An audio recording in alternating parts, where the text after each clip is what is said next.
this again one day. I found a pair of pants in my glove the other day. They still have that plastic sticker on the leg. This is 32-inch weight, but I kept them. Because I truly believe I will wear those Jordache jeans again someday. If you got that joke, you're from my generation.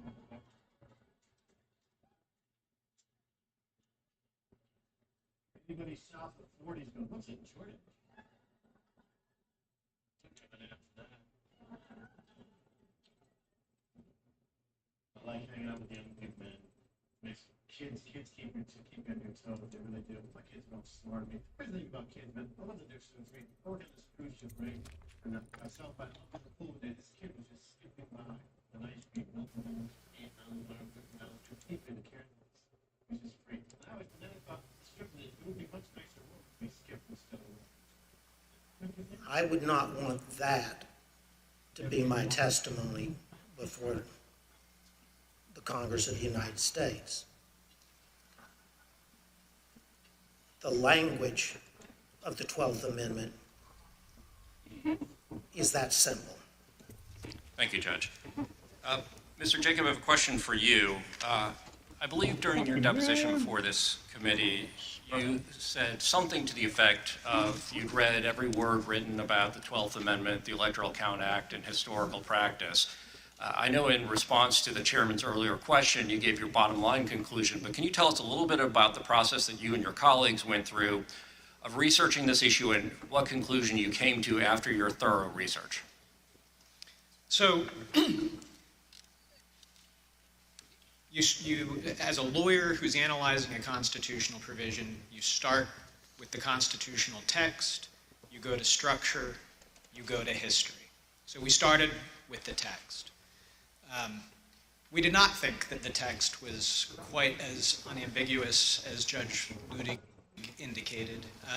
In part, we had a constitutional crisis in 1876 because in that year, multiple slates of electors were certified by multiple slates. And when it came time to count those votes, the antecedent question of which ones had to be answered. That required the appointment of an independent commission. That commission had to resolve that question, and the purpose of the Electoral Count Act of 1887 had been to resolve those latent ambiguities. Now, I'm in complete agreement with Judge Ludig. It is unambiguous that the Vice President does not have the authority to reject electors. There is no suggestion of any kind that it does. There is no mention of rejecting or objecting to electors anywhere in the President could do that. But the problem that we had and that John Eastman raised in our discussions was we had all seen that in Congress in 2000, in 2004, in 2016, there had been objections raised to various states. And those had even been debated in 2004.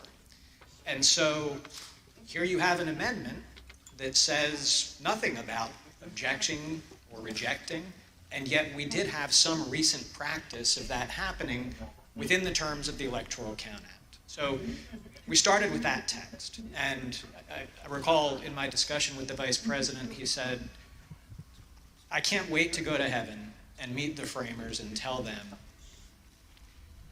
the work that you did in putting together our Constitution is a work of genius. Thank you. It was divinely inspired. There is one sentence that I would like to talk to you a little bit about. So then we went to structure. And again, the Vice President's first instinct here is so decisive on this question. There is just no way that the framers of the Constitution who divided power and authority, who separated it out, who had broken away from George III and declared him to be a tyrant. There was no way that they would have put in the hands of one person the authority to determine who was going to be president of the United States. And then we went to history. We examined every single electoral vote count that had happened in Congress since the beginning of the country. We examined the Electoral Count Act. We examined practice under the Electoral Count Act. And critically, no vice president in 230 years of history had ever claimed to have that kind of authority, hadn't claimed authority to reject electoral votes, had not claimed authority to return electoral votes back to the states. In the entire history of the United States, not once had a joint session ever returned electoral votes back to the states to be counted. And in the crisis of 1876, Justice Bradley of the United States Supreme Court, who supplied the decisive final vote on that commission, had specifically looked at that question and said, first, the vice president clearly doesn't have authority to decide anything, and by the way, also does not have authority to conduct an investigation by sending things back out for a public look at things. So the history was absolutely decisive, and again, part of my discussion with Mr. Eastman was, if you were right, don't you think Al Gore might have liked to have known in 2000 that he had authority to just declare himself president of the United States? Did you think that the Democrat lawyers just didn't think of this very obvious quirk that he could use to do that? And of course, he acknowledged Al Gore did not and should not have had that authority at that point in time. But so text, structure, history, I think what we had was some ambiguous text that common sense and structure would tell you the answer cannot possibly be that the vice president has that authority. As the committee already played the vice president's remarks, there is almost no idea more un-American than the notion that any one person would choose the American president. And then unbroken historical practice for 230 years that the vice president did not have such an authority. Thank you. I reserve the remainder of my time. Mr. Jacob, you weren't the only one who knew that the legal theory was wrong, though. Here's what various advisors to the president thought about that theory. You've been clear repeatedly with Mr. Meadows about you and the vice president having a different view about his authority on January 6th. I believe I had. Did Mr. Meadows ever explicitly or tacitly agree with you or say, yeah, that makes sense, or okay?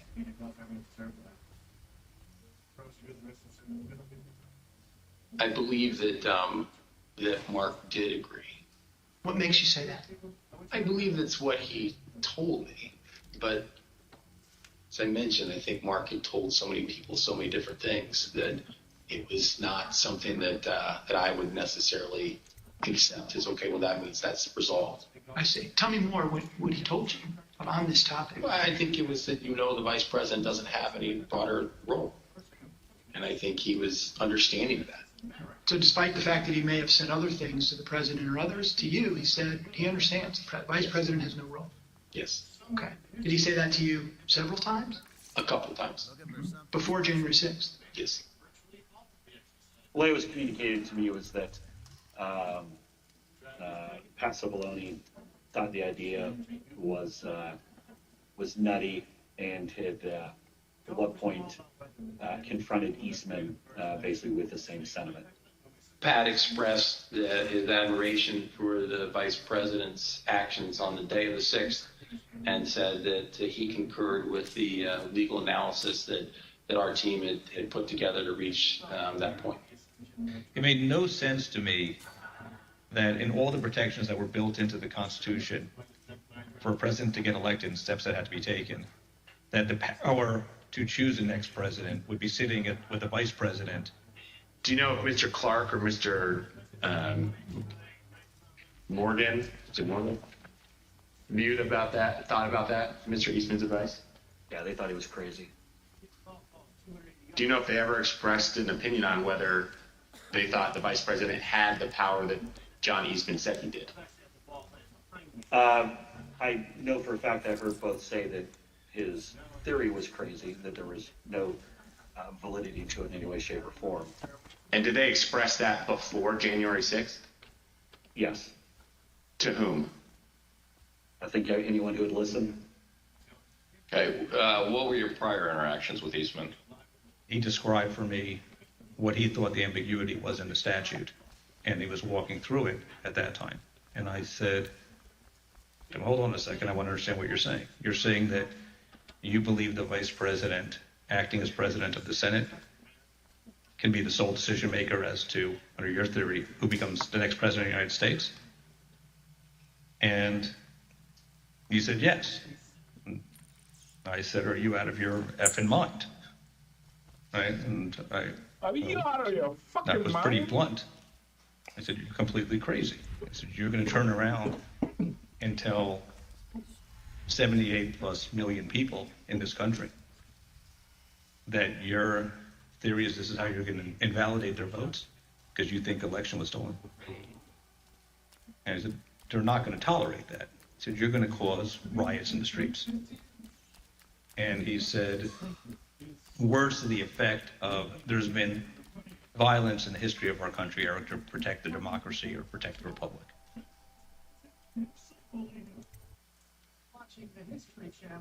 In fact, there was a risk that the lawyers in the White House counsel's office would resign. For example, Fox News host Sean Hannity expressed concern that the entire White House counsel's office could quit. As you can see from these texts, Mr. Hannity wrote to White House Chief of Staff Mark Meadows that, quote, "We can't lose the entire White House counsel's office. I do not see January 6th happening the way he is being told." A few days later, on January 5th, Mr. Hannity wrote to Mr. Meadows that, quote, "I'm very worried the next 48 hours. Hence pressure, White House counsel will leave." While Sean Hannity was apparently very concerned about the possibility that the White House counsel would resign in protest of the president's effort to force the vice president to violate the Constitution, some others close to the president were more dismissive of the White House counsel's position. Here's what Trump's son-in-law and senior advisor Jared Kushner said during his deposition regarding the White House counsel Pat Cipollone's threats to resign.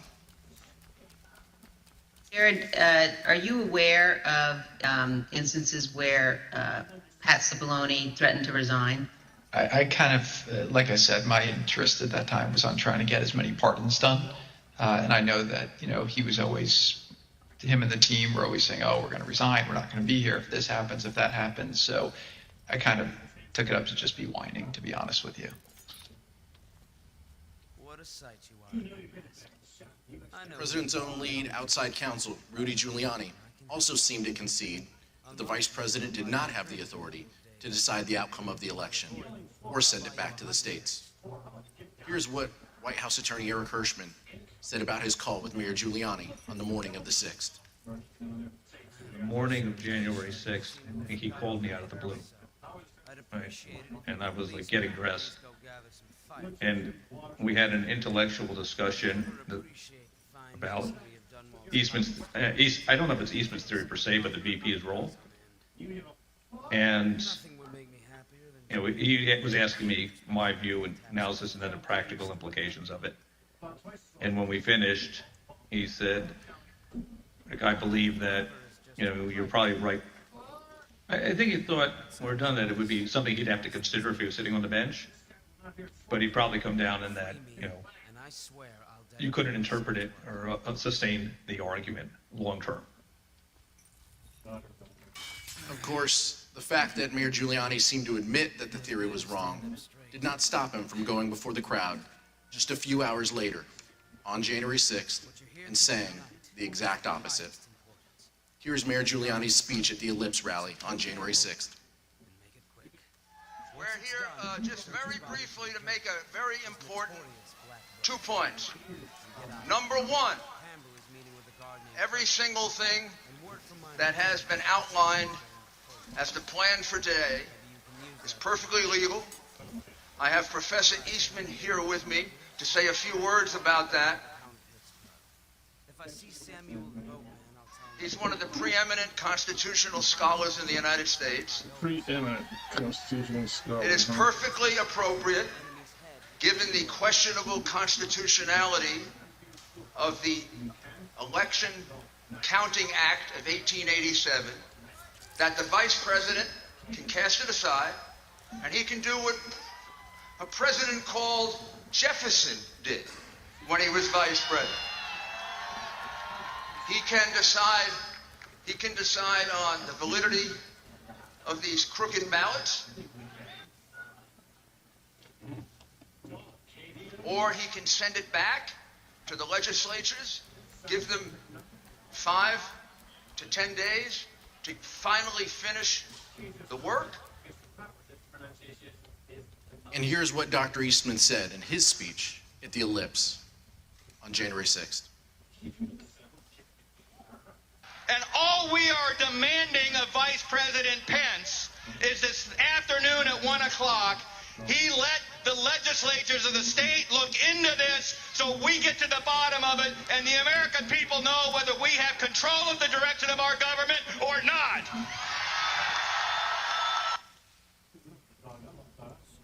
Even Dr. Eastman knew his theory didn't hold water. Mr. Jacob, you discussed and even debated this theory at length with Dr. Eastman. Did Dr. Eastman ever tell you what he thought the U.S. Supreme Court would do if it had to decide this issue? Yes. We had an extended discussion, an hour and a half to 2 hours on January 5th. And when I pressed him on the point, I said, John, if the vice president did what you were asking him to do, we would lose 9-0 in the Supreme Court, wouldn't we? And he initially started it, well, I think maybe you would lose only 7-2. And after some further discussion, acknowledged, well, yeah, you're right, we would lose 9-0. I appreciate that. In our investigation, the Select Committee has obtained evidence suggesting that Dr. Eastman never really believed his own theory. Let me explain. On the screen, you can see a draft letter to the President from October 2020. In this letter, an idea was proposed that the Vice President could determine which electors to count at the joint session of Congress.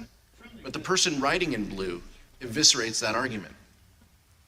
The person who wrote the comments in blue wrote, quote, "The 12th Amendment only says that the President of the Senate opens the ballots in the joint session and then, in the passive voice, that the votes shall then be counted."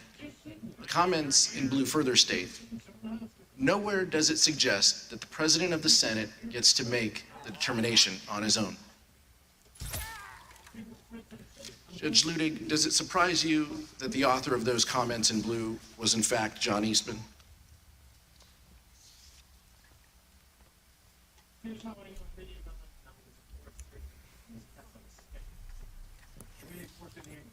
Yes, it does, Congressman. But let me, watching this unfold, let me try to unpack what was at the root of what I have called the blueprint to overturn the 2020 election. And it is this, and I had foreshadowed this answer in my earlier testimony to Congresswoman Cheney. Mr. Eastman, from the beginning, said to the President that there was both legal as well as historical precedent for the Vice President to overturn the election. And what we've heard today, I believe, is what happened within the White House and elsewhere as all the players led by Mr. Eastman got wrapped around the axle by the historical evidence claim by Mr. Eastman. Let me explain very simply.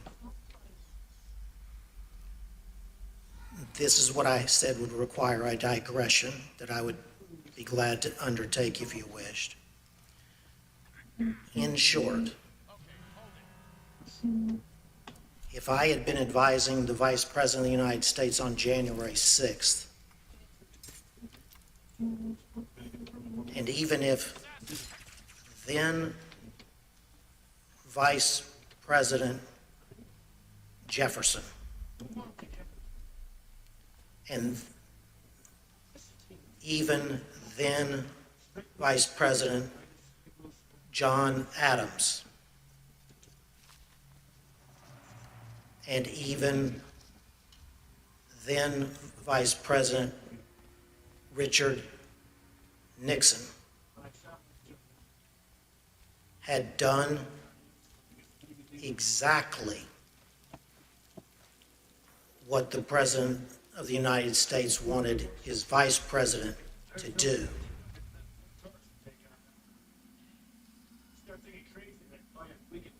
I would have laid my body across the road before I would have let the Vice President overturn the 2020 election on the basis of that historical precedent. But what this body needs to know, and now America needs to know, is that that was the centerpiece of the plan to overturn the 2020 election. It was the historical precedent in the years and with the vice presidents that I named, as Congressman Raskin understands well. And the effort by Mr. Eastman and others was to drive that historical precedent up to and under that single sentence, single pristine sentence in the 12th Amendment to the United States Constitution, taking advantage of, if you will, what many have said is the inartful wording of that sentence in the 12th Amendment. Scholars before 2020 would have used that historical precedent to argue not that Vice President Pence could overturn the 2020 election by accepting non-certified state electoral votes, but they would have made arguments as to some substantive, not merely procedural, authority possessed by the Vice President of the United States on the statutorily prescribed day for counting the Electoral College votes. This is constitutional mischief. Judge, I think that's a good point, and I think it kind of begs the question that if the vice president had this power to determine the outcome of a presidential election, why hasn't it ever been used before? Why hasn't that ever happened? Why hasn't a vice president simply rejected the outcome of an election and declared someone else the winner? And instead, as the chairman mentioned in his opening, for over 2 centuries, vice presidents have presided over the joint sessions of Congress in a purely ceremonial role. This even includes, as Mr. Jacob mentioned, Vice President Al Gore. For those of us who are old enough to remember, the 2000 election came down to one state, Florida. There were weeks of recounts and litigation after the election, and Al Gore conceded. Of course, Al Gore was vice president at the time, but he never suggested that he could simply declare himself the winner of the 2000 election when he presided over the counting of the electoral votes. Let's hear what Vice President Gore said when he described the situation he faced in 2000. Importance of the United States of America in all of human history. In Lincoln's phrase, we still are the last best hope of humankind. And the choice between one's own disappointment in your personal career and upholding the the noble traditions of America's democracy, it's a pretty easy choice when it comes down to it. Mr. Jacob, did Dr. Eastman say whether he would want other vice presidents such as Al Gore after the 2000 election or Kamala Harris after the 2024 election to have the power to decide the outcome of the election? So this was one of the many points that we discussed on January 5th. He had come into that meeting trying to persuade us that there was some validity to his theory. I viewed it as my objective to persuade him to acknowledge he was just wrong. And I thought this had to be one of the most powerful arguments. I mean, John, back in 2000, you weren't jumping up and saying Al Gore had this authority to do that. You would not want Kamala Harris to be able to exercise that kind of authority in 2024 when I hope Republicans will win the election, and I know you hope that too, John. And he said, absolutely. Al Gore did not have a basis to do it in 2000. Kamala Harris shouldn't be able to do it in 2024, but I think you should do it today. Mark Short told the Select Committee that Vice President Pence consulted with one of his predecessors, Vice President Dan Quayle, regarding the role of the Vice President. Vice President Quayle confirmed Pence's view that the role was purely ceremonial. Mr. Short also told the committee that he, Mr. Short, received a call from former House Speaker Paul Ryan. Here is Mr. Short's description of his conversation with Speaker Ryan. Speaker Ryan wanted to call and say, you know, you don't have any greater authority. And I said to him, Mr. Speaker, you know, Mike, you know he doesn't. You know he recognizes that. And we sort of laughed about it, and he said, I get it. And he later spoke to the vice president, too, to, I think, have the same conversation. Fortunately, for the fate of our republic, Vice President Pence refused to go along with President Trump's demands that he determine the outcome of the presidential election. Mr. Jacob, what was the Vice President's reaction when you discussed with him the theory that the Vice President could decide the outcome of the election? Congressman, as I testified, the Vice President's first instinct was that there was no way that any one person, particularly the Vice President, who is on the ticket and has a vested outcome in the election, could possibly have the authority to decide it by rejecting electors or to decisively alter the outcome by suspending the joint session for the first time in history in order to try to get a different outcome from state legislatures.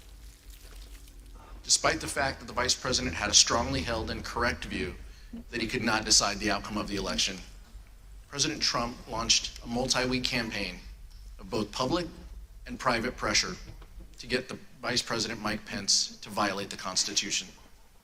Here are some examples of the intense pressure the Vice President faced from all sides and what his Chief of Staff thought of it. I hope Mike Pence comes through for us, I have to tell you. I hope that our great Vice President comes through for us. He's a great guy. Of course, if he doesn't come through, I won't like him quite as much. Was it your impression that the Vice President had directly conveyed his position on these issues to the President, not just to the world through a dear colleague letter, but directly to President Trump? Many times. And had been consistent in conveying his position to the President? Very consistent. I am aware of the fact that the President was upset with the way Pence acted. Are we to assume that this is going to be a climactic battle? Well, I think that a lot of that depends on the courage and the spine of the individuals involved. That'd be a nice way to say a guy named Vice President Mike Pence? Yes. I think we've been clear as to what the Vice President's role was. I think the Vice President been clear with the President, and I think I've been clear with Mark Meadows. I think the Vice President is going to throw down tomorrow and do the right thing because, Lou, like I said before, this is a time for choosing. People are going to look back at this moment tomorrow and remember where every single one of their elected officials were. Did they vote for the rule of law and getting these elections right, or did they give it away to the Democrats and the people who cheated and stole their way through this election? Definitely when I got back into town, as talk say like the 5th and the 6th, the president was, all the attention was on what Mike would do or what Mike wouldn't do. the vice president really was not wavering in his commitment to what his responsibility was. And so, yeah, was it painful? Sure.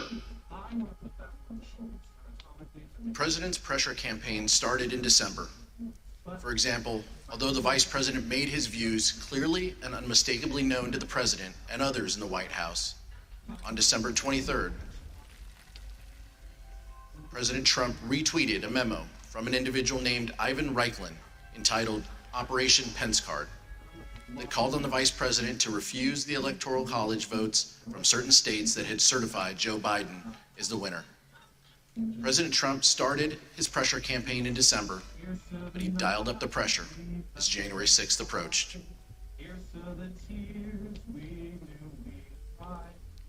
The testimony we have received in our investigation indicates that by the time January 4th arrived, President Trump had already engaged in a, quote, multi-week campaign to pressure the vice president to decide the outcome of the election.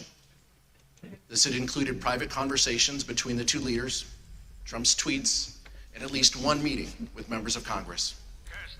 We understand that the vice president started his day on January 4th with a rally in Georgia for the Republican candidates in the U.S. Senate runoff.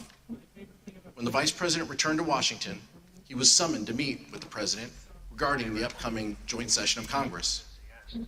Mr. Jacob, who attended that meeting? The attendees were the vice president, the president, Mark Short, the chief of staff to the vice president, myself, and John Eastman. There was about a 5-minute period where Mark Meadows came in on a different issue. Let's show a photo of that meeting. Mr. Jacob, during that meeting between the president and the vice president, what theories did Dr. Eastman present regarding the role of the vice president in counting the electoral votes? During the meeting on January 4th, Mr. Eastman was opining that there were two legally viable arguments as to authorities that the vice president could exercise 2 days later on January 6th. One of them was that he could reject electoral votes outright. The other was that he could use his capacity as presiding officer to suspend the proceedings and declare essentially a 10-day recess during which states that he deemed to be disputed, there was a list of 5 to 7 states that the exact number changed from conversation to conversation, but that the vice president could sort of issue a demand to the state legislatures in those states to re-examine the election and declare who had won each of those states. So he said that both of those were legally viable options. He said that he did not recommend, upon questioning, he did not recommend what he called the more aggressive option, which was reject outright, because he thought that that would be less politically palatable. The imprimatur of state legislature authority would be necessary to ultimately have public acceptance of an outcome in favor of President Trump, and so he advocated that the preferred course of action would be the procedural route of suspending the joint session and sending the election back to the states. Mr. Jacob, I know you won't discuss the direct conversations between the president and the vice president, so rather than asking you what the vice president said in that meeting, I'll ask you a more general question. Did the vice president ever waver in his position that he could not unilaterally decide which electors to accept? The vice president never budged from the position that I have described as his first instinct, which was that it just made no sense from everything that he knew and had studied about our Constitution that one person would have that kind of authority. And did the vice president ever waver in his position that he could not delay certification and send it back to the states? No, he did not. Did Dr. Eastman admit in front of the president that his proposal would violate the Electoral Count Act? So during that meeting on the 4th, I think I raised the problem that both of Mr. Eastman's proposals would violate several provisions of the Electoral Count Act. Mr. Eastman acknowledged that that was the case, that even what he viewed as the more politically palatable option would violate several provisions. But he thought that we could do so because in his view the Electoral Count Act was unconstitutional, and when I raised concerns that that position would likely lose in court, his view was that the court simply wouldn't get involved. They would invoke the political question doctrine, and therefore we could have some comfort proceeding with that path. Mr. Wood? But just to reiterate, he told you, maybe this was in a later conversation, but he told you at some point that if in fact the issue ever got to the Supreme Court, his theory would lose 9-0, correct? The next morning, starting around 11 or 11:30, we met for an hour and a half to 2 hours. And in that meeting, I've already described the text, structure, history conversation, but we started walking through all of that. And I said, John, basically what you have is some text that may be a little bit ambiguous, but then nothing else that would support it, including the fact that nobody would ever want that to be the rule. Wouldn't we lose 9-0 in the Supreme Court? And again, he initially started, well, maybe you'd only lose 7-2, but ultimately acknowledged that no, we would lose 9-0. No judge would support his argument. After his meeting with the vice president, Donald Trump flew to Georgia for a rally in support of the Republican candidates in the United States Senate runoff. Even though the vice president had been steadfast in resisting the president's pressure, President Trump continued to publicly pressure Vice President Pence in his Georgia speech. Rather than focusing exclusively on the Georgia Senate runoff, Trump turned his attention to Mike Pence. Here's what the president said during that rally in Georgia. Pence comes through for us, I have to tell you. I hope that our great vice president comes through for us. He's a great guy. Of course, if he doesn't come through, I won't like him quite as much.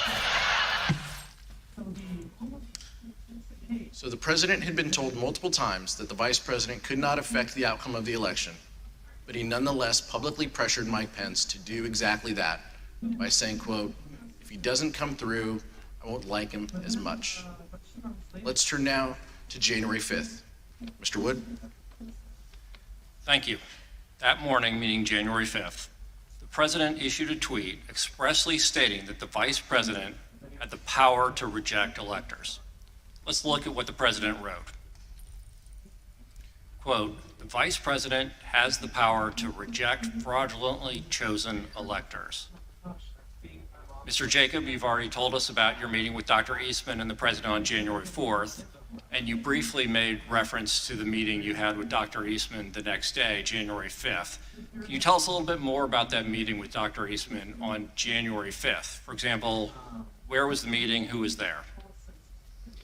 So at the conclusion of the meeting on the 4th, the president had asked that our office meet with Mr. Eastman the next day to hear more about the positions he had expressed at that meeting, and the vice president indicated that offered me up as his counsel to fulfill that duty. So we met in Mark Short's office in the executive office building across the way from the White House. Dr. Eastman had a court hearing by Zoom that morning, so it didn't start first thing, but rather started around 11. And that meeting went for about an hour and a half, 2 hours. Chief of Staff Mark Short was at that meeting most of the time. There were a few times that he left. And essentially it was an extended discussion. What most surprised me about that meeting was that when Mr. Eastman came in, he said, I'm here to request that you reject the electors. So on the 4th, that had been the path that he had said, I'm not recommending that you do that. But on the 5th, he came in and expressly requested that. And I grabbed a notebook as I was heading into the meeting, I didn't hear much new from him to record, but that was the first thing I recorded in my notes, was request that the VP reject. Just to be clear, you're saying that Dr. Eastman urged the Vice President to adopt the very same approach that Dr. Eastman appeared to abandon in the Oval Office meeting with the President the day before. Is that correct? He had recommended against it the evening before, and then on the 5th came in, and I think it was probably his first words after introductions and as we sat down were, "I'm here to request that you reject the electors in the disputed states." And you referenced a moment ago some handwritten notes, which you've provided to the Select Committee. I'd now like to show you those notes.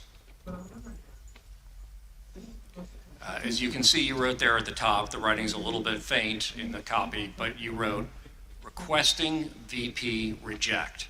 Does that accurately reflect what Dr. Eastman asked of you in your meeting on January 5th?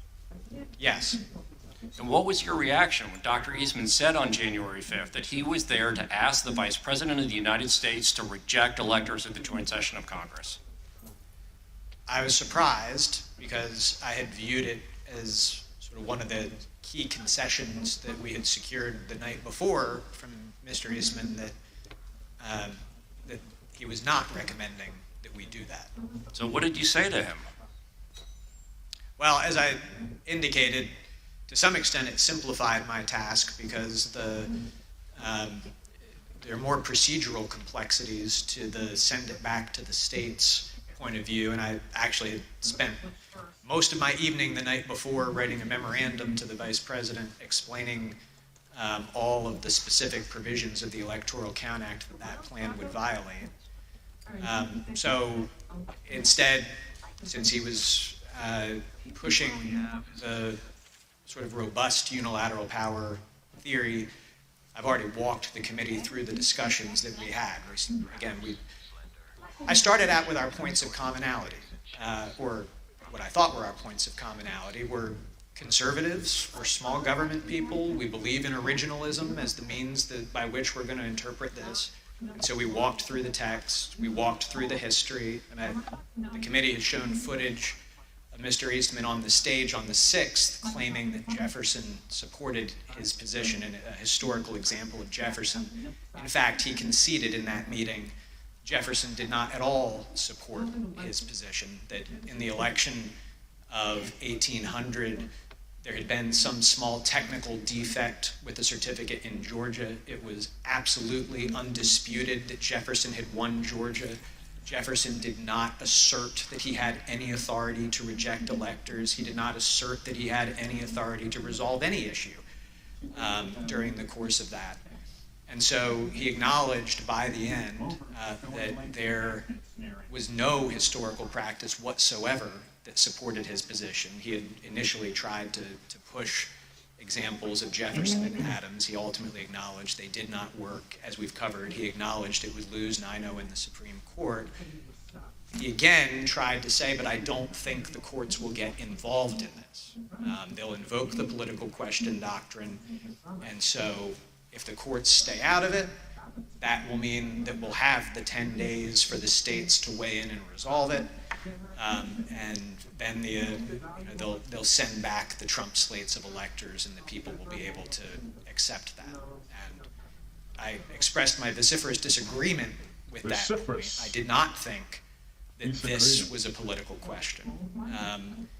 Among other things, if the courts did not step in to resolve this, there was nobody else to resolve it. You would be in a situation where you have a standoff between the President of the United States and, counterfactually, the Vice President of the United States, saying that we've exercised authorities that constitutionally we think we have, by which we have deemed ourselves the winners of the election. You would have an opposed House and Senate disagreeing with that. You would have state legislatures that, to that point, Republican leaders across those legislatures had put out statements, and we collected these for the Vice President as well, that the people had spoken in their states and that they had no intention of reversing the outcome of the election. We did receive some signed letters that Mr. Eastman forwarded us by minorities of leaders in those states, but no state had any legislative house that indicated that it had any interest in it. So you would have had just an unprecedented constitutional jump ball situation with that standoff. And as I expressed to him, that issue might well then have to be decided in the streets. Because if we can't work it out politically, we've already seen how charged up people are about this election. And so it would be a disastrous situation to be in. So I said, I think the courts will intervene. I do not see a commitment in the Constitution of the question whether the vice president has that authority to some other actor to resolve. There's arguments about whether Congress and the vice president jointly have a constitutional commitment to generally decide electoral vote issues. I don't think that they have any authority to object or reject them. I don't see it in the 12th Amendment, but nonetheless. And I concluded by saying, John, in light of everything that we've discussed, can't we just both agree that this is a terrible idea? And he couldn't quite bring himself to say yes to that, but he very clearly said, well, yeah, I see we're not going to be able to persuade you to do this. And that was how the meeting concluded. But you just described a terrifying scenario. Sounds like there could have been chaos under the Eastman approach, and you've described it as it potentially could be decided in the streets. And you described several concessions that Dr. Eastman made throughout that discussion or even debate that you had with him. At some point during that meeting on January 5th, did Dr. Eastman seem to admit that both of the theories that he had presented to the United States the day before? So the theory that the vice president could reject electors outright and declare Donald Trump the winner, and his less aggressive theory that the vice president could simply send it back to the states. At some point in that conversation on the 5th, did Dr. Eastman seem to admit that both of these theories suffered from similar legal flaws? So I had at least one, possibly two other conversations with Dr. Eastman later that day. In the earlier meeting, we really were focused, because his request that he made had been reject the electors outright, on why that theory was wrong, and why we certainly would not be doing that. Later that day, he pivoted back to, well, we hear you loud and clear, you're not going to reject.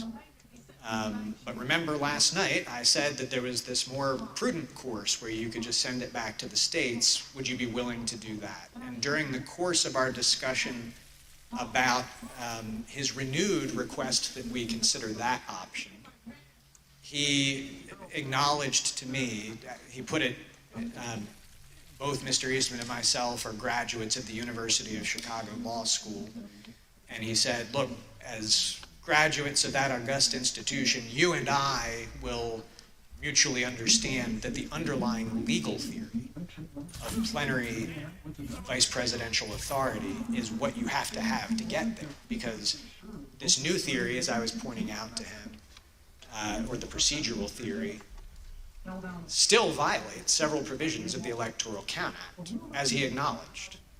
And the only way that you could ever be able to ignore several provisions of statutory law is if it was pretty clear that they were unconstitutional. And the only way they could be unconstitutional is if the vice president had the plenary authorities that were formed the basis for the reject votes as well. So he acknowledged in those conversations that the underlying legal theory was the same. He just thought that the send it back to the states option would be more politically palatable, and he hoped more palatable to the vice president for that reason. And in fact, when Dr. Eastman made this concession during that meeting, according to your earlier deposition, Dr. Eastman said, just between us, University of Chicago chickens, is that right? I don't think that the University of Chicago is going to start a Chicago Chickens fundraising club. But yes, that is the terminology that he used. He said, just between us Chicago chickens, we will understand as lawyers who have studied the Constitution that the underlying basis really is the same. I reserve the remainder of my time. Thank you, Mr. Wood. Mr. Jacob, the president and the vice president meet again on that same topic the next day, January 5th, correct? So after my extended meeting with Mr. Eastman that morning, during that time, the vice president had been back at his residence working on his statement to the nation that we released the next day. He got down to the White House some point between 1 o'clock and 2 o'clock as my meeting with Mr. Eastman was wrapping up. And when Mark Short and I went over to meet with the vice president, and actually we thought maybe we had good news. We felt like we had sort of defeated Mr. Eastman, that he was sort of acknowledging that there was no there. But the vice president was then asked down to the Oval Office, and he went down to the Oval Office while Mark and I stayed back in the vice president's office. You weren't in that meeting. I was not. In the book Peril, journalists Bob Woodward and Robert Costa write that the president said, quote, "If these people say you have the power, wouldn't you want to?" The vice president says, quote, "I wouldn't want any one person to have that authority." The president responds, "But wouldn't it almost be cool to have that power?" Vice president is reported to have said, "No, look, I've read this, and I don't see a way to do it. We've exhausted every option. I've done everything I could and then some to find a way around this. It's simply not possible. My interpretation is no." To which the president says, "No, no, no. You don't understand, Mike. You can do this. I don't want to be your friend anymore if you don't do this." We asked Mark Short about this during his deposition. An understanding that I would have in other conversations with the vice president, he articulated to me that no, he wouldn't want that power bestowed upon any one person.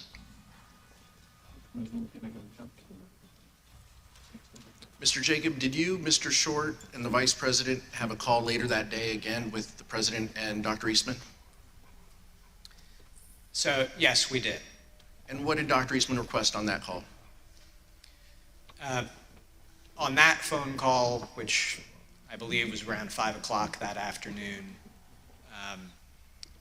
Mr. Eastman stated that he had heard us loud and clear that morning.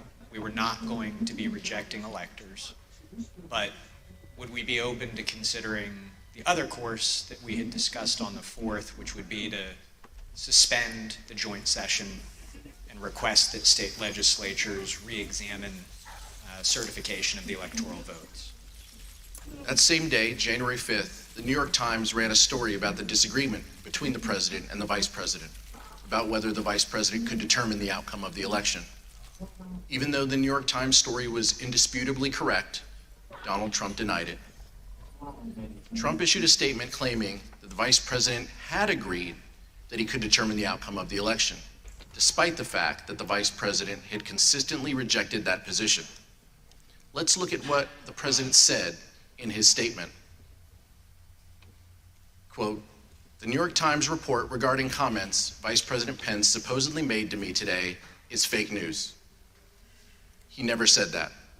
The vice president and I are in total agreement that the vice president has the power to act."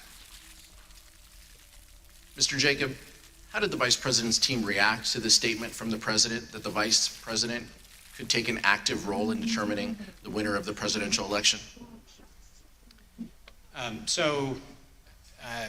We were shocked and disappointed because whoever had written and put that statement out, it was categorically untrue. Vice President's Chief of Staff Mark Short had an angry phone call with Trump campaign senior advisor Jason Miller about this statement. Here's what Mr. Short and Mr. Miller told the committee about that call. Okay. Tell me about the conversation you had with Jason. It was brief. I was irritated and expressed displeasure that a statement could have gone out that misrepresented the vice president's viewpoint without consultation. The statement says the vice president and I are in total agreement that the vice president has the power to act. Is that incorrect? I think the record shows that that's incorrect. Yeah. I mean, we've been through many documents that clarify that this is not where the vice president was. Right. So essentially, the president is sending out a baldly false statement about being in alignment, purported alignment with the vice president, despite all of the predicate that you indicated had gone before about their respective positions. Is that effectively what happened? I interpret this statement as false. I'll let you figure out who sent it out. When Mark Short contacted you, he was upset. Is that what you said? He clearly was not pleased. Tell us what he said. What's the process for putting out a statement for a meeting where only two people were in the room? Did he ask you to retract the statement? No, I think it went right to what's the process for putting out a statement for a meeting when only two people were in the room. And he clearly disagreed with the substance, though, right? Because he said the vice president doesn't agree with this. Trying to think what exactly he said. I mean, the tone was very clearly that he used some language to strongly infer that the vice president disagreed with that take, but I don't remember what that language was. Did he dictate this statement? He dictated most of it. I mean, typically on these, I might have a couple of wording suggestions, or maybe I, have a sentence or a rough framework or something of that.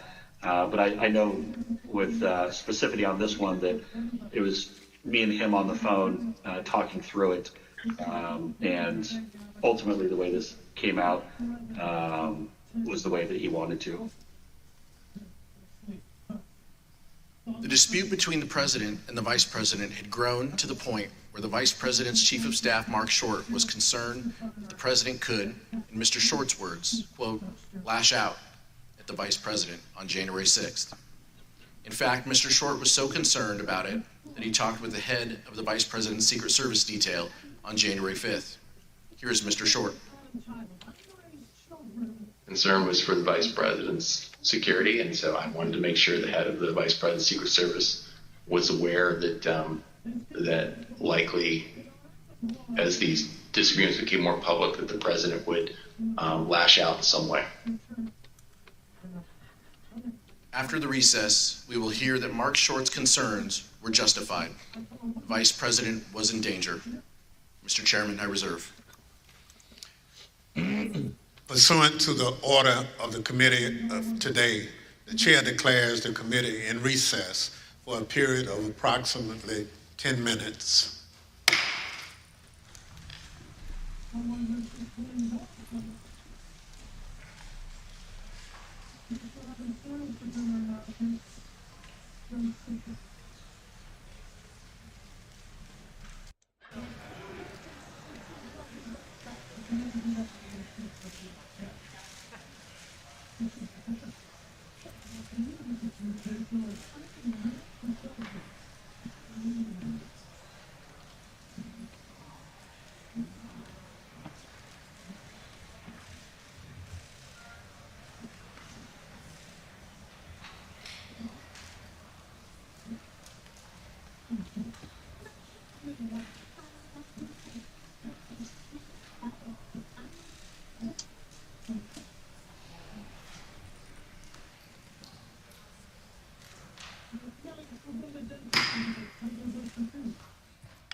Committee will be in order. Gentleman from California, Mr. Aguilar, is recognized.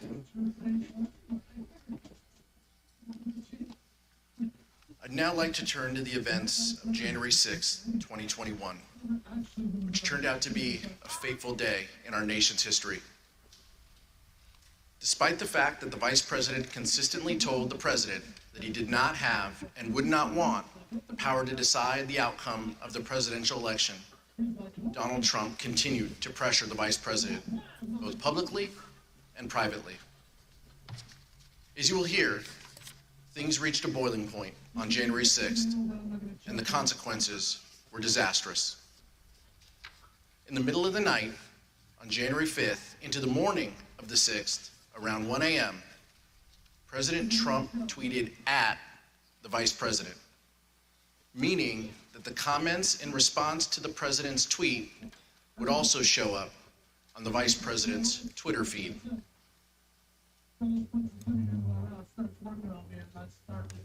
The tweet stated that the Vice President could, quote, come through for us and send it back to the states. Then around 8 a.m. on January 6th, President Trump again tweeted, this time to say that the Vice President could send it back to the states and, quote, we win. And that this is the time for extreme courage.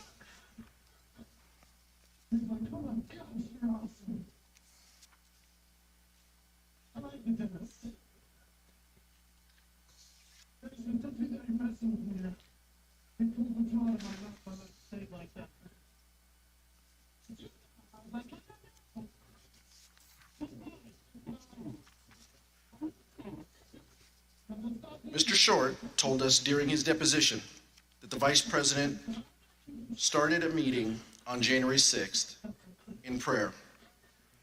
Here is what Mr. Short said. You arrived at the Vice President's residence. As would often be the case, I recall that knowing it would be an important day, we gathered in prayer, and often that would be something the staff member would lead. So it would have just been at that time, I believe, the Vice President, myself, Greg, and Chris, and we would have just asked for guidance and wisdom, knowing that the day was going to be a challenging one. Mr. Jacob, did you go to the Vice President's residences on the morning of January 6th? Yes. Who else was with you? Mark Short, Devin O'Malley, our communications director, and Chris Hodgson, our legislative affairs director. And did the Vice President have a call with the President that morning? He did. Were you with the Vice President during the call? So we had been putting the Vice President had finalized his statement overnight. We were in the process of proofing it so that we could get that out. And we were told that a call had come in from the President. The Vice President stepped out of the room to take that call, and no staff went with him. The President had several family members with him in the Oval that morning for that call. I'd like to show you what they and others told the Select Committee about that call, along with never-before-seen photographs of the President on that call from the National Archives. When I got in, somebody called me and said that the family and others were in the Oval, and do I want to come up? So I went upstairs. And who do you recall being in the Oval Office? Don Jr., Eric, Laura, Kimberly, I believe Meadows was there. At some point, Ivanka came in. It wasn't a specific, formal discussion. It was very sort of loose and casual. So then you said at some point there's a telephone conversation between the President and the Vice President, is that correct? Yes. When I entered the office the second time, he was on the telephone with who I later found out to be was the Vice President. Could you hear the Vice President or only hear the President's end? Only heard the President's end. And at some point it started off as a calmer tone and everything, and then became heated. The conversation was pretty heated. I think till it became somewhat, louder tone, I don't think anyone was paying attention to it initially. Did you hear any part of the phone call, even if just the end that the president was speaking from? I did, yes. All right, and what'd you hear? So as I was dropping off the note, I remember hearing the word wimp. Either he called him a wimp. I don't remember if he said, you are a wimp, you'll be a wimp. Wimp is the word I remember. It's also been reported that the president said to the vice president that something to the effect of, you don't have the courage to make a hard decision. Worse, I don't remember exactly either, but something like that, yeah. You're not tough enough to make the call. It was a different tone than I'd heard him take with the vice president before. Did Ms. Trump share with you any more details about what had happened, or any details about what had happened in the Oval Office that morning? That her dad had just had an upsetting conversation with the vice president. Do you recall anything about her demeanor, either during the meeting or when you encountered her in Dan Scavino's office? I don't remember specifically. I mean, I think she was uncomfortable over the fact that there was obviously that type of interaction between the two of them. Something to the effect, the wording's wrong. I made the wrong decision 4 or 5 years ago. And the word that she relayed to that the president called the vice president, I apologize for being impolite, but do you remember what she said her father called him? The P word.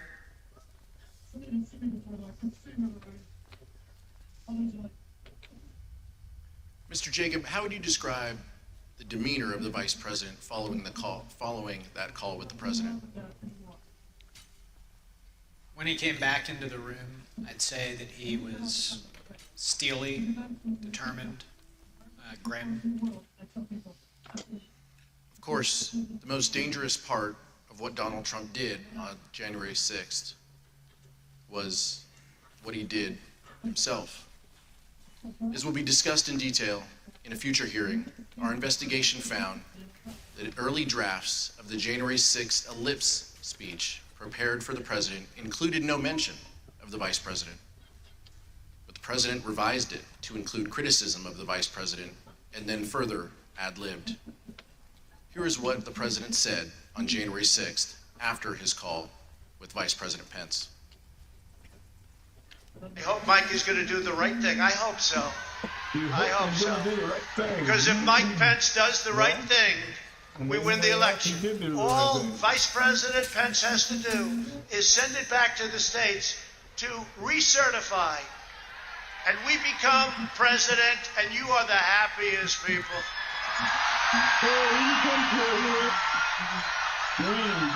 And I just spoke to Mike. I said, Mike, that doesn't take courage. What takes courage is to do nothing. That takes courage. And then we're stuck with a president who lost the election by a lot, and we have to live with that for 4 more years. We're just not going to let that happen. And Mike Pence is going to have to come through for us. And if he doesn't, that will be a sad day for our country. And they want to recertify their votes. They want to recertify. But the only way that can happen is if Mike Pence agrees to send it back. So I hope Mike has the courage to do what he has to do. And I hope he doesn't listen to the rhinos and the stupid people that he's listening to. Of course, we all know what happened next. The president's words had an effect. President Trump's supporters became angry. When the vice president issued his public letter, the crowd at the Capitol erupted in anger. The rioters who had erected makeshift gallows began chanting, "Hang Mike Pence." Testimony in our investigation has made clear what the target of the rioters' ire was: Vice President Mike Pence. The rioters breached the Capitol at 2:13 p.m.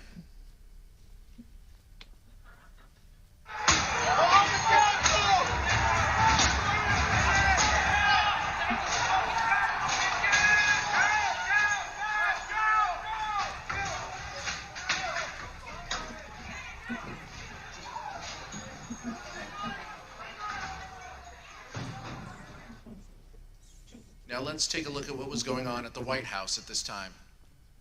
We received testimony that the President's Chief of Staff, Mark Meadows, was notified of the violence at the Capitol by 2 p.m., and likely earlier.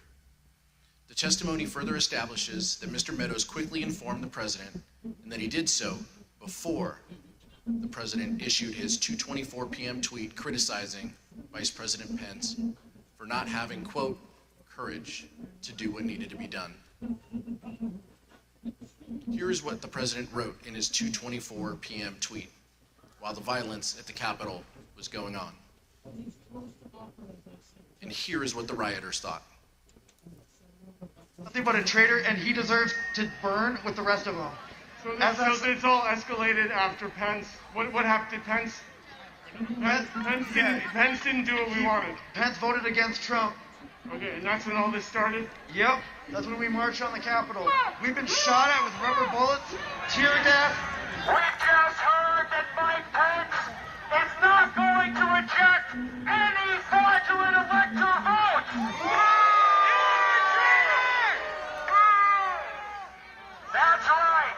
You heard it here first. Mike Pence has betrayed the United States of America. Fuck you, Mike Pence. Mike Pence has betrayed this president, and he has betrayed the people of the United States, and we will never, ever forget. Yeah! It's real simple. Pence betrayed us, which apparently everybody knew he was going to, and the president mentioned it like 5 times when he talked. You can go back and watch the president's video. This is our capital. Let's be respectful to him. There's 4 million people coming in, so there's a lot of control. We love you guys. We love the cops. It's only a matter of time. Justice is coming. Although the president's chief of staff, Mark Meadows, has refused to testify before this committee, Mr. Meadows' aide, Ben Williamson, and White House Deputy Press Secretary Sarah Matthews testified that Mr. Meadows went to the dining room near the Oval Office to tell the president about the violence at the Capitol before the president's 2:24 p.m. tweet. In future hearings, you'll hear more about exactly what was happening in the White House at that time. But here is what some White House staff told the Select Committee. Do you know where he went? Yes, I followed him down the hallway, and I followed him into the outer Oval corridor, which is the hallway between the Oval Office hallway and the outer Oval section of the Oval Office. I followed him into that little corridor hallway. I saw him walk into outer Oval. I maybe took a step into outer Oval and then left. And I don't know where he went outside of that, but it looked like he was headed in the direction of the Oval Office. You know, we had all talked about at that point about how it was bad and the, situation was getting out of hand. And I know Ben Williamson and I were conferring, and we thought that the president needed to tweet something immediately. And I think when Kaylee gave us that order of don't say anything to the media, I told her that I thought the president needed to tweet something. And then I remember getting a notification on my phone, and I was sitting in a room with Roma and Ben, and we all got a notification. So we knew it was a tweet from the president, and we looked down, and it was a tweet about Mike Pence. I believe I had sent him a text saying that we may want to put out some sort of statement because the situation was getting a little hairy over at the Capitol. And that it was common for, after I would text him, I would just go down and see him in person. You went down to speak with Mark Meadows after this. What was that conversation? Very brief. I went down and told him the same thing I have in the text that I can recall. And I don't remember anything that was said between us other than I told him that. And to my recollection, he immediately got up and left his office. Our investigation found that immediately after the president's 2:24 p.m. tweet, The crowds both outside the Capitol and inside the Capitol surged. The crowds inside the Capitol were able to overwhelm the law enforcement presence, and the Vice President was quickly evacuated from his ceremonial Senate office to a secure location within the Capitol complex.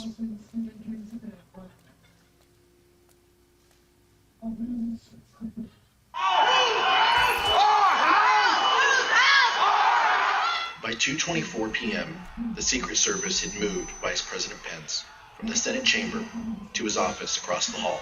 The noise from the rioters became audible, at which point we recognized that maybe they had gotten into the building. Then, President Trump tweeted, "Mike Pence didn't have the courage to do what should have been done to protect our country and our Constitution, giving states a chance to certify a corrected set of facts, not the fraudulent or inaccurate ones which they were asked to previously certify. USA demands the truth." It was clear that it was escalating and escalating quickly.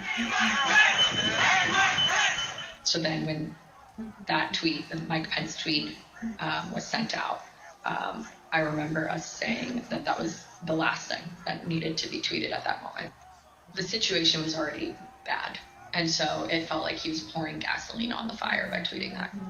30 seconds later, rioters already inside the Capitol opened the East Rotunda door, just down the hall. And just 30 seconds after that, rioters breached the crypt, one floor below the Vice President.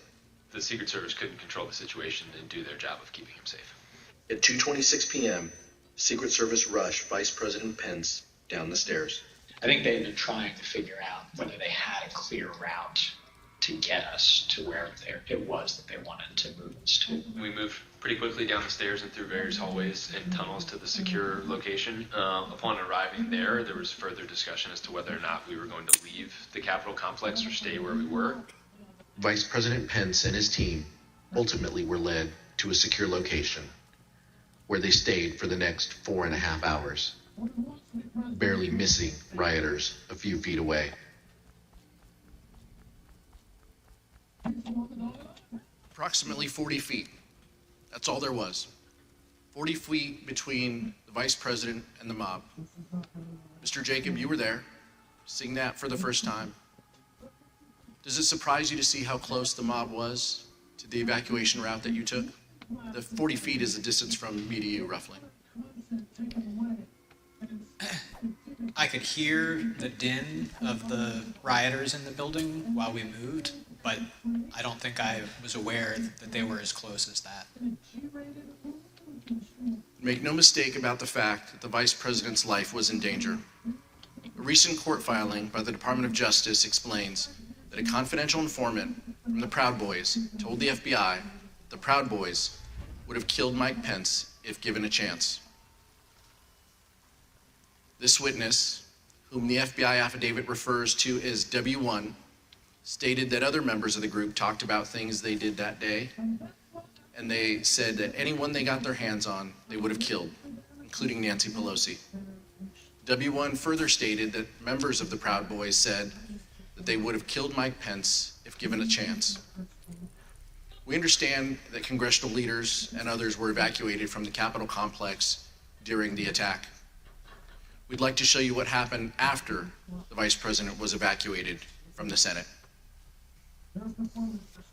Select Committee has obtained never-before-seen photos from the National Archives that show Vice President Pence sheltering in a secure underground location as rioters overwhelmed the Capitol. At 4:19 p.m., Vice President Pence is seen looking at a tweet the President had just sent, a tweet asking the rioters to leave the Capitol. After 4.5 hours spent on working to restore order, the Vice President returned to the Senate floor to continue the certification of electors. So Vice President Pence was a focus of the violent attack. Mr. Jacob, did the Vice President leave the Capitol complex during the attack? He did not. Can you please explain why the Vice President refused to leave the Capitol complex? When we got down to the secure location, Secret Service directed us to get into the cars. which I did.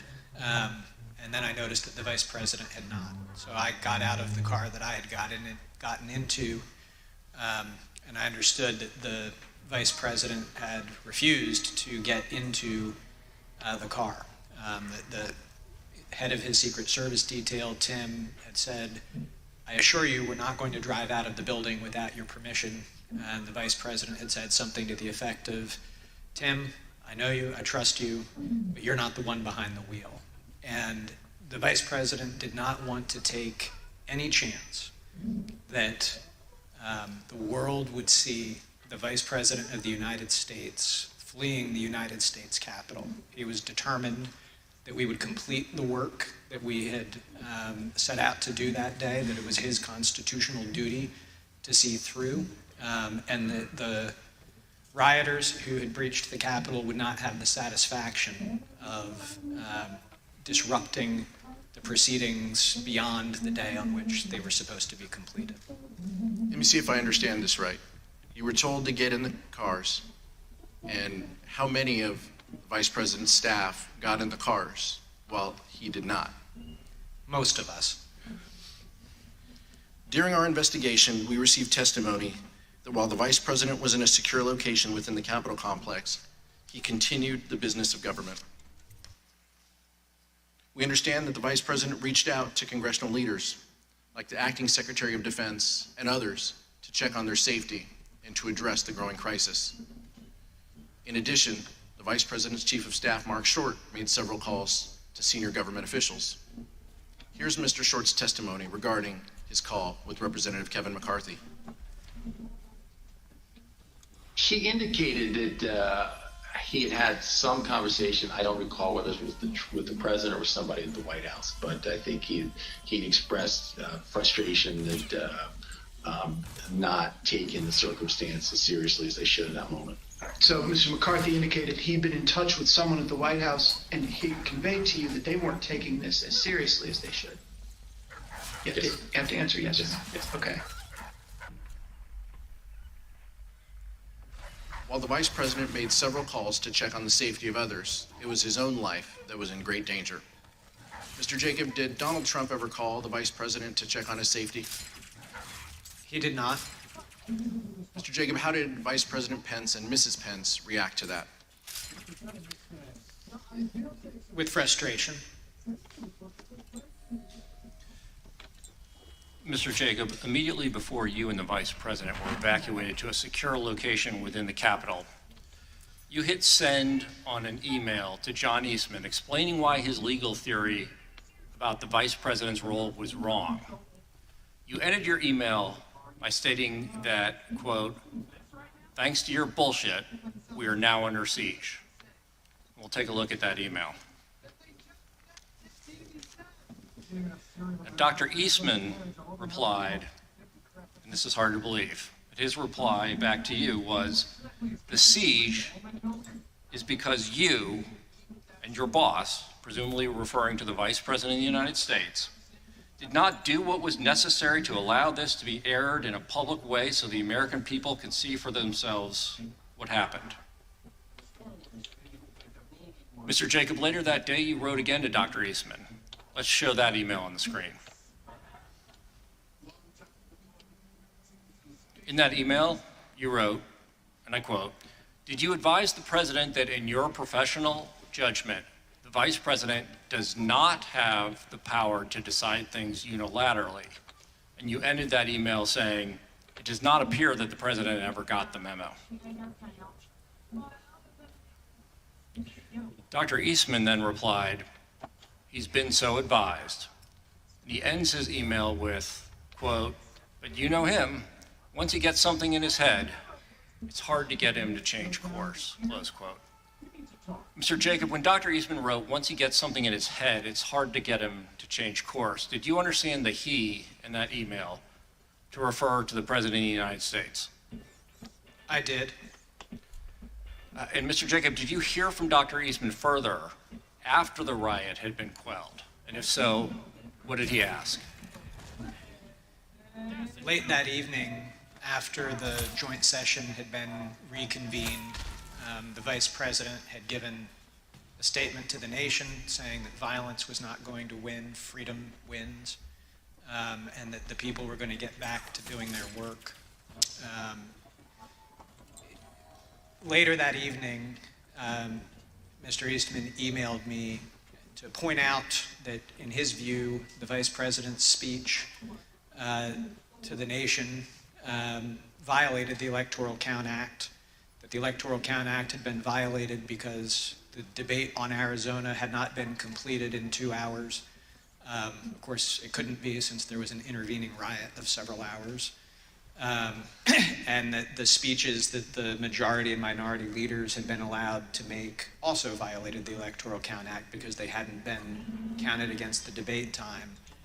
And then he implored me, now that we have established that the Electoral Count Act isn't so sacrosanct as you have made it out to be, I implore you one last time, can the Vice President please do what we've been asking him to do these last 2 days? Suspend the joint session, send it back to the states. And we'll show you the text of that email, which Dr. Eastman wrote at 11:44 p.m. on January 6th. So after the attack on the Capitol and after law enforcement had secured the Capitol, he still wrote, as you described, quote, "So now that the precedent has been set that the Electoral Count Act is not quite so sacrosanct as was previously claimed, I implore you to consider one more relatively minor violation and adjourn for 10 days to allow the legislatures to finish their investigations." So even after the attack on the Capitol had been quelled, Dr. Eastman requested, in writing no less, that the Vice President violate the law by delaying the certification and sending the question back to the states. Is that correct, Mr. Jacob? It is.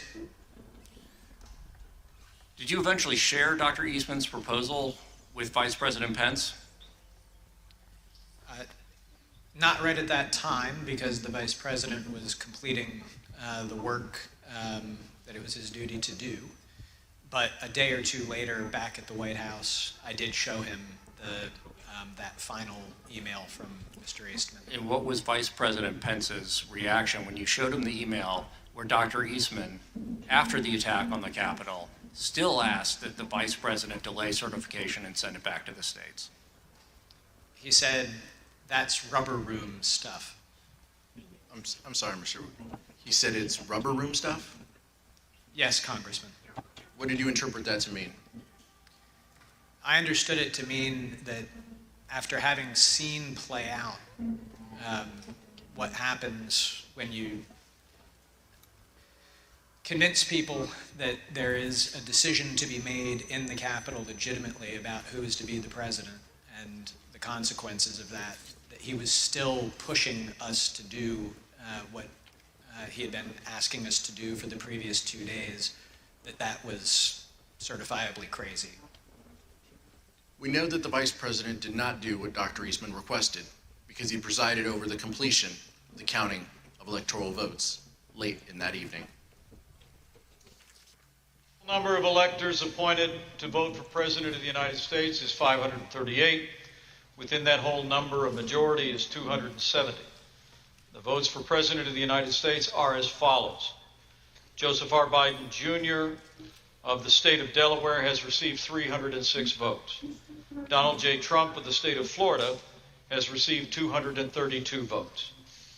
The whole number of electors appointed to vote for Vice President of the United States is 538. Within that whole number, a majority is 270. The votes for Vice President of the United States are as follows. Kamala D. Harris of the state of California has received 306 votes. Michael R. Pence of the state of Indiana has received 232 votes. The announcement of the state of the vote by the President of the Senate shall be deemed a sufficient declaration of the persons elected President and Vice President of the United States, each for the term beginning on the 20th day of January, 2021, and shall be entered together with the list of the votes on the journals of the Senate and the House of Representatives. Mr. Jacob, we heard earlier that you and the vice president and the team started January 6th with a prayer. You faced a lot of danger that day. And this is a personal question. But how did your faith guide you on January 6th?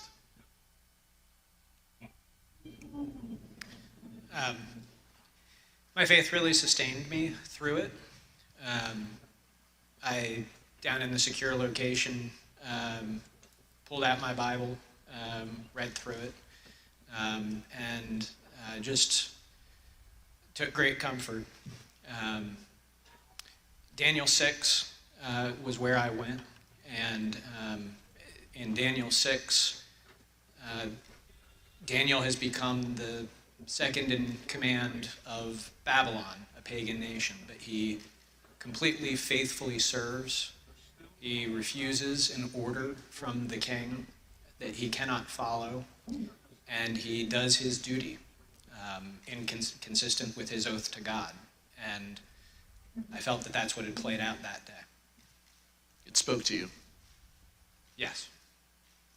At the end of the day, Mark Short sent the vice president a text message with the Bible verse. Here's what he told the select committee. At 3:50 in the morning, when we finally adjourned and headed our own ways, I remember texting the vice president a passage from 2 Timothy chapter 4, verse 7 about, I have fought the good fight, I've finished the race, I've kept the faith. He started his day with a prayer and ended his day with a Bible verse. I've fought the good fight, I've finished the race, I've kept the faith.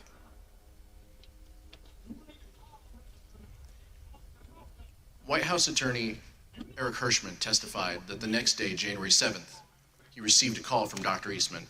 Here is Mr. Hirschman's account of that call. The day after,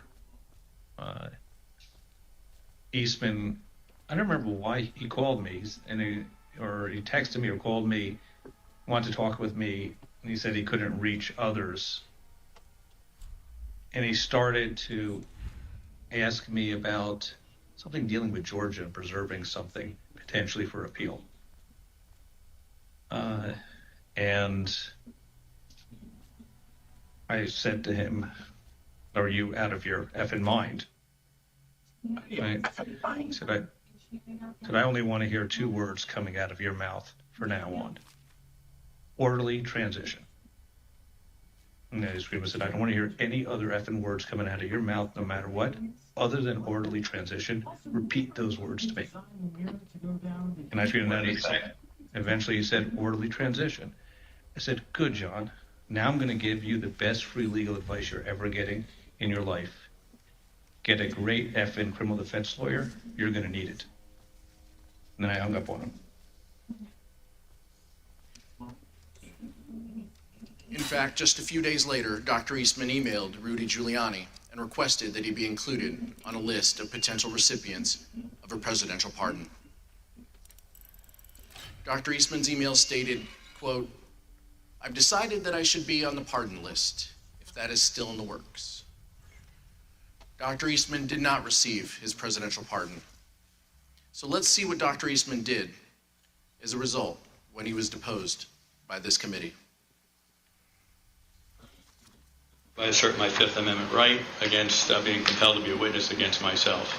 Did the Trump legal team ask you to prepare a memorandum regarding the vice president's role in the counting of electoral votes at the joint session of Congress on January 6, 2021? Yeah. Dr. Eastman, did you advise the President of the United States that the vice president could reject electors from 7 states and declare that the president had been reelected? Yeah.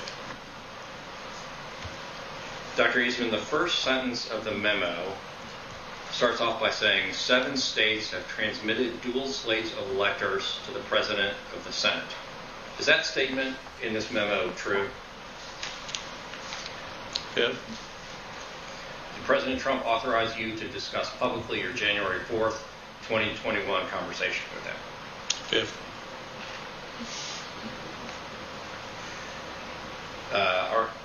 So is it your position that you can discuss in the media direct conversations you had with the President of the United States, but you will not discuss those same conversations with this committee?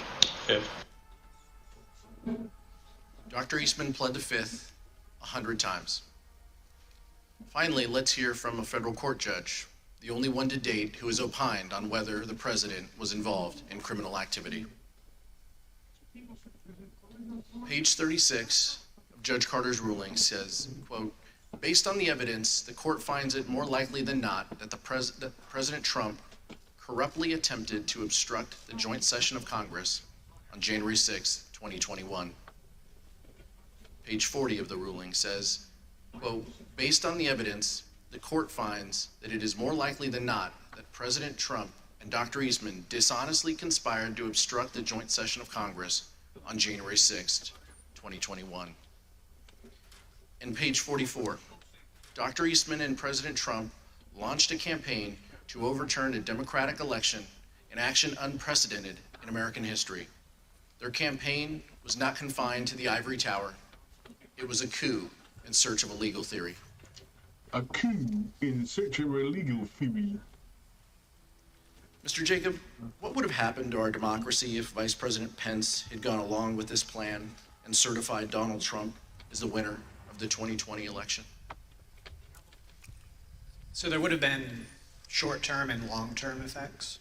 The short-term I previously described, a constitutional jump ball situation, political chaos in Washington, lawsuits, and who knows what happening in the streets. And you would have had the Vice President of the United States having declared that the outcomes of these state elections were incorrect.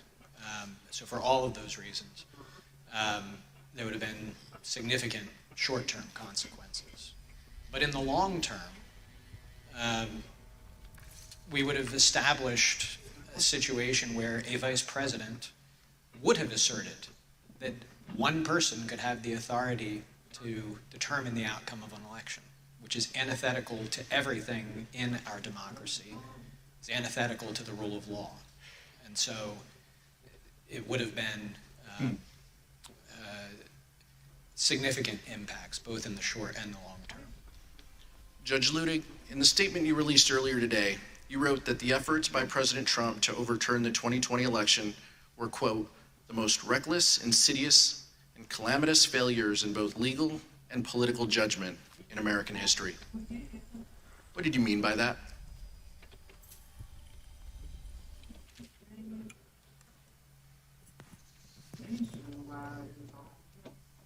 Exactly what I said, Congressman. Thank you, Judge. Thank you, Mr. Jacob. Mr. Chairman, I yield back.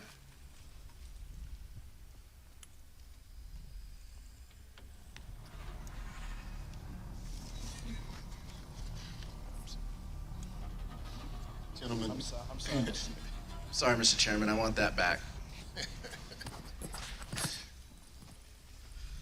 Mr. Chairman, this was an informative hearing, a powerful hearing.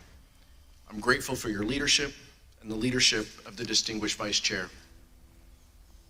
Donald Trump knew he lost the 2020 election, but he could not bring himself to participate in the peaceful transfer of power. So he latched on to a scheme that, once again, he knew was illegal. And when the Vice President refused to go along with it, he unleashed a violent mob against him. When we began, I asked how we got to this place. And I think the answer to that question starts with the fact that people in positions of power put their political party before their country. It cannot be allowed to continue. I'll yield back now, Mr. Chairman. thank you very much. Without objection, the chair recognizes the gentlewoman from Wyoming, Ms. Cheney, for a closing statement. Thank you very much, Mr. Chairman. Thank you to my colleague, Representative Aguilar, and thank you very much to our witnesses today, Mr. Jacob and Judge Ludig. Thank you for being here with us. We have seen so far in our hearings that President Trump knew that his claims of a stolen election were false. You have seen that he knew that Mike Pence could not legally refuse to count electoral votes. And you have seen what President Trump did to pressure Mike Pence into taking illegal action. Over the course of our next hearings, you will see information about President Trump's efforts, John Eastman efforts, the Trump legal team's efforts to apply pressure to Republican state legislatures, state officials, and others. Judge Carter has recently written, quote, Dr. Eastman's actions in these few weeks indicate that his and President Trump's pressure campaign to stop the electoral count did not end with Vice President Pence. It targeted every tier of federal and state elected officials. We will examine all of those threats, and we will examine the Trump team's determination to transmit materially false electoral slates from multiple states to officials of the executive and legislative branches of our government. We will examine the pressures put on state legislatures to convene to reverse lawful election results. An honorable man receiving the information and advice that Mr. Trump received from his campaign experts and his staff. A man who loved his country more than himself would have conceded this election. Indeed, we know that a number of President Trump's closest aides urged him to do so. This committee will address all of these issues in greater detail in the coming weeks. Mr. Chairman, I yield back. Young lady yields back. Judge Ludick and Mr. Jacob, our nation owes you a great debt for your knowledge, integrity, and your loyalty to our Constitution. You and Vice President Pence are exactly the people our nation needed at a critical time. You had the courage to do what was right. In the weeks leading up to January 6th, many people failed this test when they had to choose between their oath to the country or the demands of Donald Trump. But there were others who, like you, stood tall in the face of intimidation and put our democracy first. They include the judges who rejected the bogus claims of election fraud, the senior Justice Department officials who stood up to Donald Trump, and the state officials whom we will hear from at our next hearing. There you go. We're deeply grateful to your courage and devotion to our country. There are some who think the danger has passed, that even though there were violence and a corrupt attempt to overturn the presidential election, the system worked. I look at it another way. Our system nearly failed and our democratic foundation destroyed, but for people like you. Judge Ludick, I want to give you an opportunity to share your thoughts on the ongoing threat. You've written the clear and present danger to our democracy. Now is that former President Donald Trump and other political allies appear prepared to seize the presidency in 2024 if Mr. Trump or one of his anointed candidates is not elected by the American people. What do you mean by this?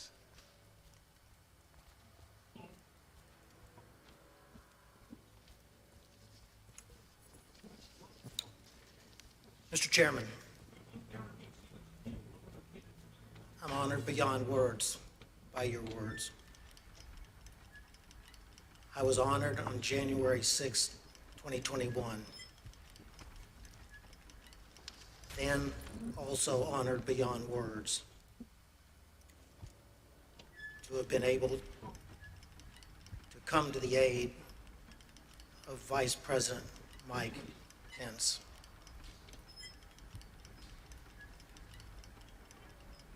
I prayed that day, just like the Vice President prayed that day. I believe we may have prayed the same prayer to the same God. I prayed that same prayer with my wife this morning before I came into these hearings.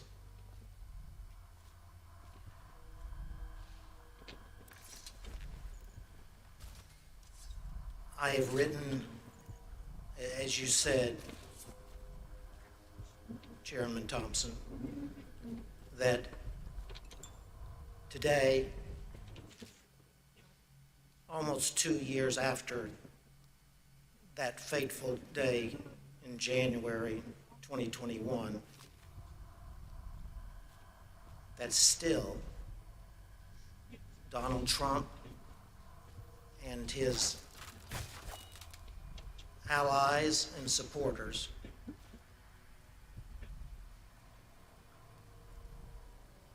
are a clear and present danger to American democracy. That's not because of what happened on January 6th. It's because to this very day, the former president, his allies and supporters pledge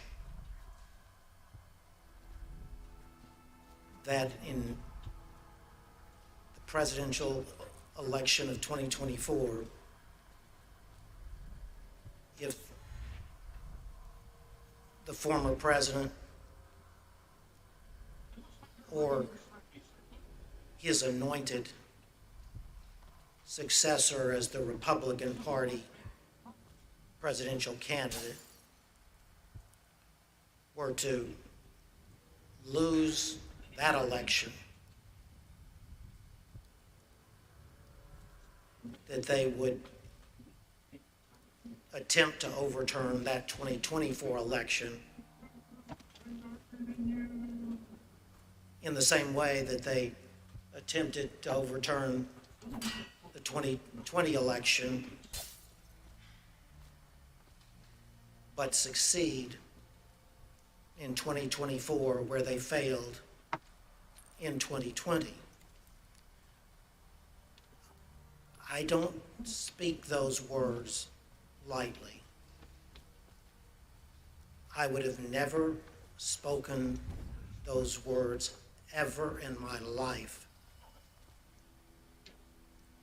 except that that's what the former president and his allies are telling us. As I said in that New York Times op-ed, wherein I was speaking about the Electoral Count Act of 1887, the former president and his allies are executing that blueprint for 2024 in open and plain view of the American public. I repeat, I would have never uttered one single one of those words unless the former president and his allies were candidly and proudly speaking those exact words to America. Chairman, thank you for the opportunity to appear here today for these proceedings. Thank you again, Judge Ludick. As a part of the Select Committee's charge to make recommendations that are informed by other investigative findings, we will be reviewing the views shared by Judge Ludick and other experts on potential improvements to the Electoral Count Act, among a range of other initiatives.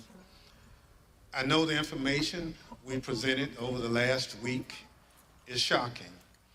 The idea that a president of the United States would orchestrate a scheme to stay in power after the people have voted him out of office We're able to present this information because so many witnesses have cooperated with our probe.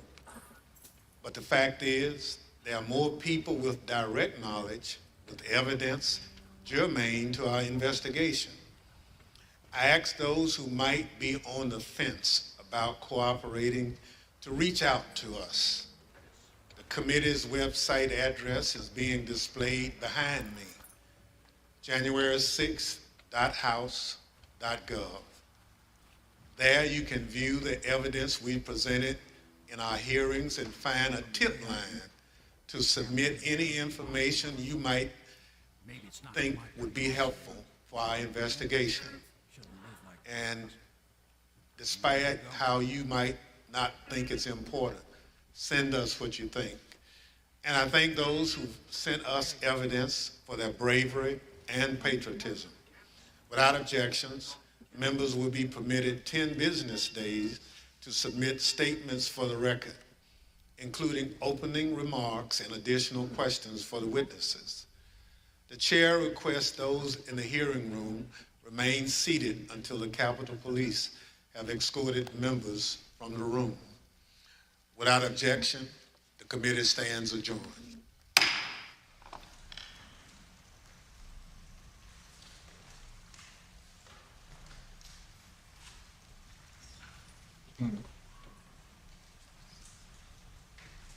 And that is the third.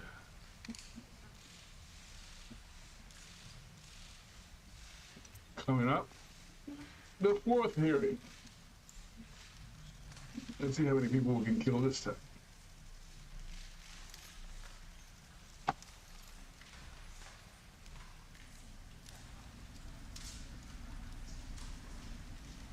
Admiral Havelock and Lord Pendleton are in the courtyard.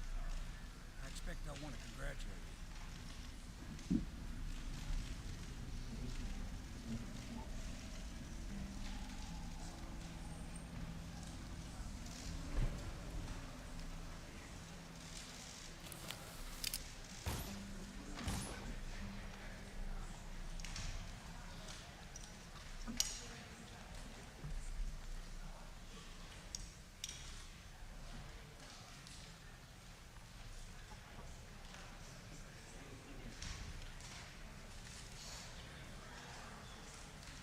$18.05, that's all.